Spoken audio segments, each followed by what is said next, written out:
Long ago, when the stars were closer to the earth and the rivers glowed with night light, giants lived on the land. They were so tall that the tops of their heads touched the clouds. Their hearts beat slowly and loudly, like the strikes of thunder, and their steps changed the courses of rivers. Yet in the shadow of their mighty figures lived another people, the little folk. They were no taller than a stalk of grain, and their homes were hidden beneath tree roots in cracks of rocks among the grass. But though their bodies were tiny, their wisdom and courage were as vast as the heavens. For long centuries, both peoples lived in harmony. The giants cared for the forests and mountains, while the little folk tended to the rivers and flowers. But one day, from beyond the distant mountains, a shadow arose, black as the ashes of extinguished stars. It was a creature like a cloud, with sharp fangs and countless eyes. They called it the Devourer of the world. The giants gathered to stop it, but even their strength was not enough. Every strike of their mighty hands scattered the shadow, yet it returned again. The hearts of the giants began to weaken. In an underground hall beneath an ancient oak, the little folk gathered. Their elder, the gray-haired sage Arel, said, "The giants will fall if we do not help them. Our size is not our weakness, but our advantage. We can slip into places they could never reach." And the people agreed.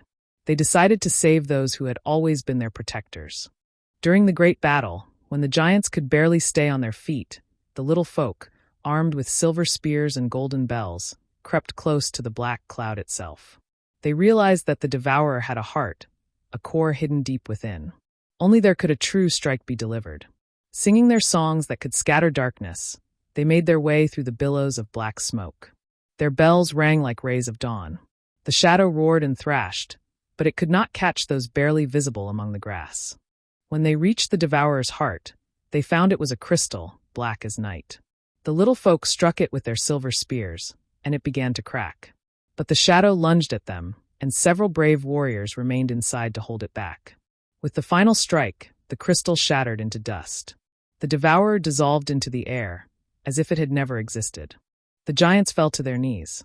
They realized that they had been saved by those they had always considered weak.